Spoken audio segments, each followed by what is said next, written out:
Hello everyone! Welcome back again to my channel. Are you watching this video because you are a mother of an infant or even a toddler na nahihirapan kang patulugin or napupuyat ka dahil parehas kayong walang maayos na tulog ni baby? Well, please watch the full video because I'll be sharing tips on how to establish baby bedtime routine. So please stay tuned on this video.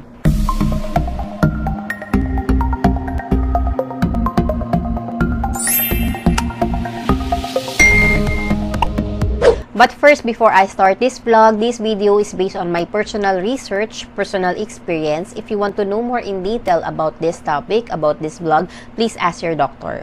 Alam nyo, isa sa pinakamahirap talaga na i-establish kay baby ay ang bedtime routine. Dahil sa simula pa lang, paglabas pa lang niya, the baby cannot distinguish between day and night. Kaya minsan, gising sila sa gabi, tulog sila sa umaga. In this video nga, tuturuan ko kayo kung paano nyo may i-establish yung bedtime routine na talagang kapag gabi na, alam niya na kailangan lang matulog. Kaya panoorin nyo itong video na to at marami kayong matututunang tips kung paano pagkakaroon ng bedtime routine si baby.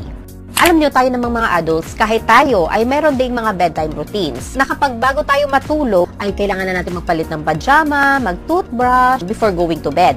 And syempre, ganun din ang mga babies. Kailangan ma-establish din natin sa kanila yung mga cues bago sila matulog para ma-anticipate na nila, kailangan ko ng matulog. When is the earliest time you should start a bedtime routine for your baby? According sa studies, the earliest time for bedtime routine sa mga baby is between 6 to 8 weeks of age. Ganun kaagad. So, bakit ba importante na magkaroon ng bedtime routine even on the early stage pa lang ni baby?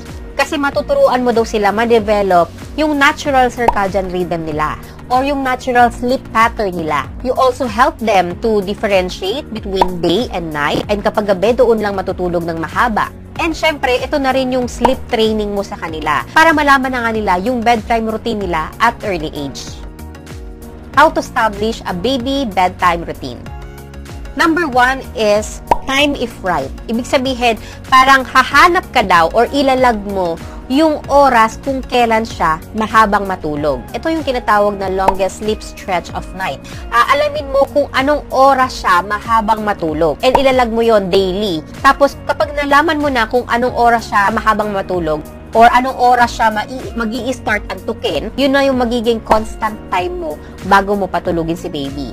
For example, ang na-note mo is 9 o'clock in the evening. Kailangan daw 30 minutes or 45 minutes before 9 a.m. gawin mo na yung mga bedtime routines. Like 8:15 or 8:30 pa lang, toothbrushan mo na siya, i-warm bath mo na siya, palitan mo na siya ng pajama, basahan mo na siya ng mga books, humiga na kayo sa bed, manood na kayo ng TV, or dim the lights. Gagawin mo na lahat yung mga bedtime routines. Para pagdating ng 9, i-start mo na siyang patulugin. Number 2 is put your baby or child on the same place every time na natutulog siya, kahit nap time. For example, natutulog lang siya on your bed. Sa bed nyo, magkasama kayo, or natutulog lang siya sa crib. So, kahit nap time in the morning or in the afternoon, doon mo lang siya papatulugin on the same place para malalaman niya or magiging familiar siya na yung lugar na yon is sleeping place lang niya. Doon lang siya matutulog. So, in that way, mamememorize niya na yung place na yon is tulugan lang. Number 3 is create a right atmosphere. Ibig sabihin, yung conducive for sleeping. Kapag matutulog na kayo, dim mo na yung light, close the TV, or not using phones, or close the curtains. Para yun na yung sign niya na kailangan matulog na or kailangan niya nang magpaantok. Number 4 is adjust as necessary. Ito ang ibig sabihin lang nito na, syempre, kapag si baby mo ay maliit pa, hinihele mo pa siya or kinakantahan mo pa siya ng lullabies. As your baby grows, mag-iiba na yan. Kapag malaki na si baby mo, hindi mo nakakayanin na ihele siya. So, iibahin mo na naman yung way mo kung paano siya papatulugin. For example, nakahiga na lang kayo, tatapikin mo na lang siya, or babasahan mo na lang siya ng books kasi hindi na appropriate sa kanya, nakantahan mo siya ng mga lullabies or nursery rhymes kasi lumalaki na siya. You need to adjust as necessary. Depende sa age ni baby o kaya depende sa needs ng bata. Number 5, ito common talaga to, is you need to be consistent. Kasi ang regularity is the essential ingredient. Kailangan consistent ka talaga sa bedtime routine mo. Kahit years pa man yan na yun ang ginagawa mo, kailangan you need to be consistent. Kasi nga, para yun na yung sign nila na kailangan ko na matulog, time to sleep na, time to bed na. Kasi nga, consistent ka na, alam niya na pag yun na yung mga ginagawa mo, next na nun is matutulog na siya.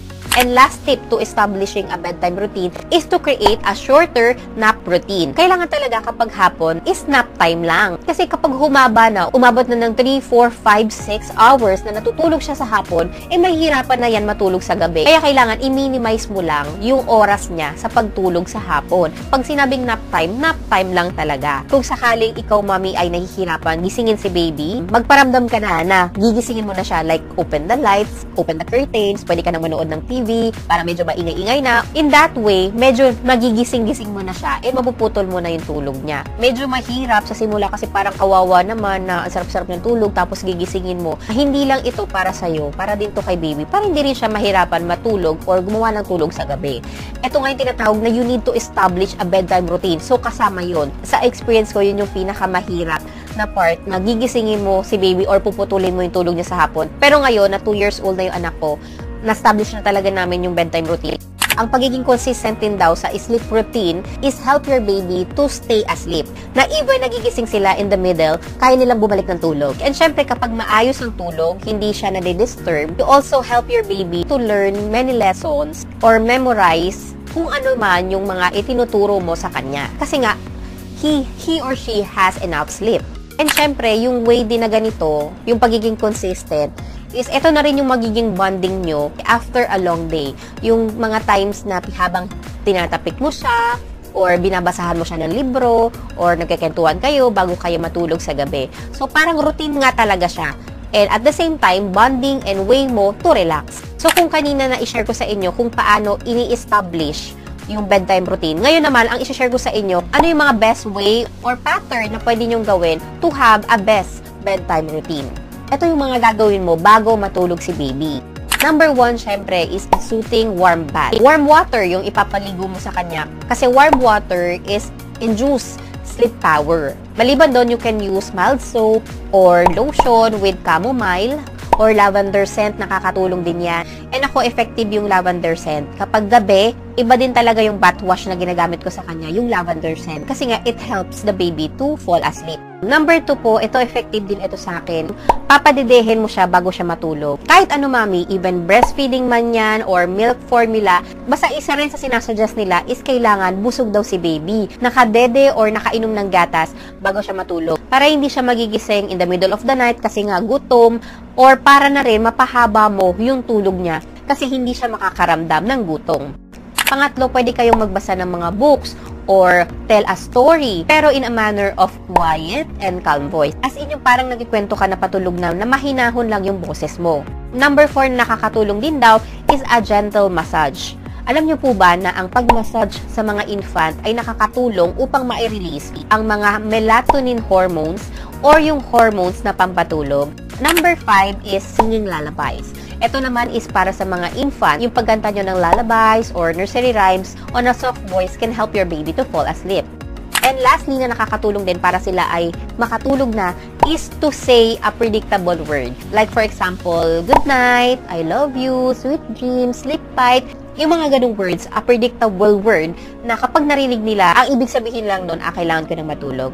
So again, once you establish the bedtime routines, ito naman yung mga ways or cues or pattern that will help your baby to fall asleep easily. Alam nyo, at first, during the first or second month ni baby, paglabas niya, mahirap pa talaga i-establish ang bedtime routine kasi nga, hindi pa talaga nila alam yung araw at gabi, kung kailan sila matutulog ng mahaba or kailan lang sila magna-nap time. Pero as time goes by, maaaral din nila yan. Kailangan mo lang talaga maging consistent. And kailangan mo lang ding alamin or aralin yung mga sleeping cues ni baby. Para doon ka magbe-base kung ano oras siya talaga natutulog, kung ano oras siya aantukin. And doon ka kukuha ng basic para magkaroon ka ng sleep pattern. So once na na-establish nyo na yung sleeping pattern, yung dalawa ni baby, ay naku talaga, laking ginhawa yun. Kasi ikaw as a mother, malalaman mo na din kung ano yung magiging routine mo everyday. So, ayan, sana po marami na naman kayong natutunan dito sa video na to. And kung marami ka ngang natutunan talaga sa video na to, share mo na din yung video na to sa iyong social media to spread this informative vlog and to share knowledge. And of course, kung bago ka sa channel ko, don't forget to subscribe on my channel and click the bell button to get you notified if may bago akong upload. And please support me, support my small business. Ilagay ko po dito. And yung link na rin sa ibaba, ang aking Shopee and TikTok shop. Don't forget also to follow all my social media. If you have questions, direct nyo na lang akong i-PM dyan sa mga yan. So that's it. Another informative video na naman po para sa inyo. I hope marami kayong natutunan. This is the end of this vlog. Hope to see you on my next video. Goodbye!